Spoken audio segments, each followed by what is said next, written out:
السلام علیکم دوستوں یہ واقعہ بنی اسرائیل کے ایک نوجوان کا ہے جو کہ بڑا نافرمان تھا، اتنا کہ شہر والوں نے بیزار ہو کر اسے شہر بدر کر دیا۔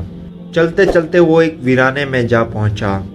حالات کی تنگی اس پر آ پڑی، یہاں تک کہ کھانا پینا ختم ہو گیا اور پھر بیماری نے آ لیا، یہاں تک کہ یہ شخص مرض الموت میں گرفتار ہوا۔ ایسے میں اس نے اللہ کو پکارا اور دعا کی کہ اے وہ ذات جو معاف کرے تو گھٹتا نہیں اور عذاب دے تو بڑھتا نہیں۔ اے اللہ، اگر مجھے معاف کرنے سے تیرے ملک میں کوئی کمی آتی ہو یا مجھے عذاب دینے سے تیری سلطنت میں اضافہ ہو تو پھر میرا کوئی سوال نہیں۔ اے میرے رب، ساری عمر تیری نافرمانی میں کٹ گئی، آج تک کوئی اچھا کام نہیں کیا۔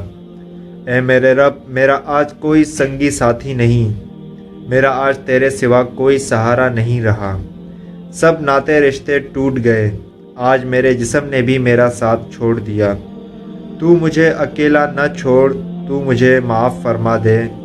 اے میرے رب، مجھے معاف فرما دے کہ میں نے تیرے بارے میں سنا ہے کہ تو غفور الرحیم ہے۔ اسی حال میں اس کی جان نکل گئی۔ موسیٰ علیہ السلام پر وحی نازل ہوئی کہ اے موسیٰ، میرا ایک دوست فلاں جنگل میں مر گیا ہے، اس کے غسل کا انتظام کرو اور اس کا جنازہ پڑھو، اور لوگوں میں اعلان کر دو کہ آج جو شخص اس کا جنازہ پڑھے گا اس کی بخشش کر دی جائے گی۔ چنانچہ موسیٰ علیہ السلام نے اعلان کروا دیا۔ لوگ بھاگے جنگل کی طرف کہ دیکھیں کون اللہ کا دوست مر گیا۔ وہاں پہنچے تو دیکھا کہ یہ وہی شخص ہے جسے لوگوں نے شہر سے نکال دیا تھا۔ وہ موسیٰ علیہ السلام سے کہنے لگے کہ اے موسیٰ علیہ السلام، یہ تو بہت گنہگار شخص تھا اور آپ کہہ رہے ہیں کہ یہ اللہ کا دوست ہے۔ موسیٰ علیہ السلام نے اللہ سے دریافت کیا، اے اللہ، یہ تو گنہگار شخص تھا ہماری نظر میں، آخر اس میں ایسی کون سی بات تھی کہ یہ تیرا دوست بن گیا؟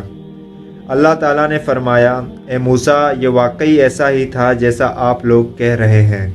میں نے اسے دیکھا کہ یہ ذلیل ہو کر، فقیر ہو کر تنہائی میں مر رہا ہے۔ آج اس کا کوئی دوست یار نہیں تھا، کوئی اس کی پکار سننے والا نہ تھا، نہ ہی اس کی پکار کا جواب دینے والا۔ پھر اس نے مجھے پکارا، تم ہی بتاؤ، کیا میری غیرت یہ گوارا کر سکتی ہے کہ میں بھی اس کی پکار کو نہ سنوں؟ مجھے میری عزت کی قسم، اگر وہ اس وقت پوری انسانیت کی بخشش کی دعا مانگتا تو میں سب کو معاف فرما دیتا۔